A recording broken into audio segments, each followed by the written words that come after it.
Baka naman nag-iisip ka ng simpleng merienda, kabamba. Try mo itong tuna pasta recipe. At alam kong magugustuhan mo ito dahil madali lang naman itong lutuin, kaya tara na, samahan mo ulit ako dito sa aking kusina. Manood, matuto at mag-enjoy. Welcome po ulit dito sa Bamba's Kitchen. Simpleng ingredients lang yung ating kakailanganin dito. Sibuyas, bawang, kamatis, century tuna at yung pasta. Kung available na ito sa iyong kusina, alam kong after mo ito mapanood ay gagawa ka na. Para maiba naman sa palagi nating niluluto na Pinoy style spaghetti, ito namang isi-share ko sa inyo na pasta recipe ay isang simpleng Italian recipe naman ito. At alam naman natin na ang pasta ay isa ito sa mga paborito ng mga Italiano. At marami akong napapanood na iba't ibang recipe ng mga pasta ng mga Italiano. May nakita pa kasi akong isang pack ng pasta doon sa aking kusina. At sakto namang may isa pa akong lata ng century tuna, kaya naisipan ko magluto ng merienda. Tira ko pa ito nung Pasko.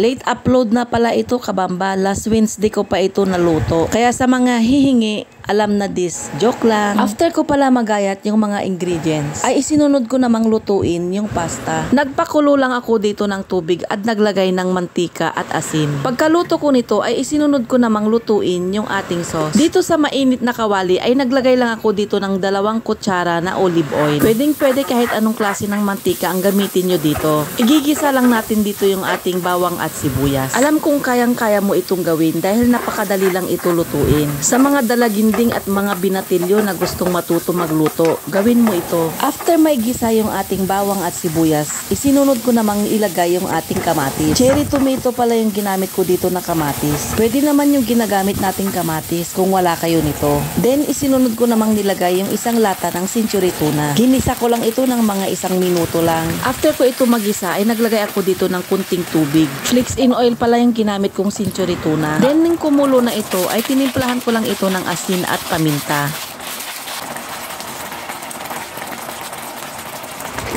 Wala akong fresh na parsley leaves, kaya itong dried parsley leaves na yung ginamit ko. Kung wala kayong parsley, pwede naman kayong maglagay dito ng basil leaves. Pero pwede naman kahit wag nyo na itong lagyan. Optional lang ito yung parsley o kaya yung basil leaves. Dahil tayong mga madiskarting nanay, kung anong mayroon, yun na yung ating ginagamit. At nilagay ko na dito yung ating nalutong pasta. Diba kabamba, itsura palang nakakatakam na? Tignan mo na kabamba, baka may natitira ka pang pasta sa iyong kusina. Ipaghanda mo na ang iyong pamilya ng simpleng merienda na tiyak magugustuhan nila. Simple at madali lang ito lutuin. At ang higit sa lahat ay napaka-affordable pa. Pinartneran ko pala ito ng toasted bread. Dahil may natitira pa namang loaf bread, tinost ko na lang ito sa oven. Naglagay lang ako dito ng kunting margarine. Naglagay din pala ako ng cheese sa ibabaw. Yan din ang isa sa mga magpapasarap dito sa ating tuna pasta. O diba, hindi lang nakakatakam yung itsura. Parang nasa mamahaling restaurant ka na rin. Yan, ready na yung ating merienda. Kung nagustuhan mo itong video na to, pwedeng paki-like and share, kabamba. Baka di ka pa nakapag-follow sa aking page, pwedeng paki-follow naman po ang Bamba's Kitchen. Salamat sa panonood, kabamba. Hanggang sa muli.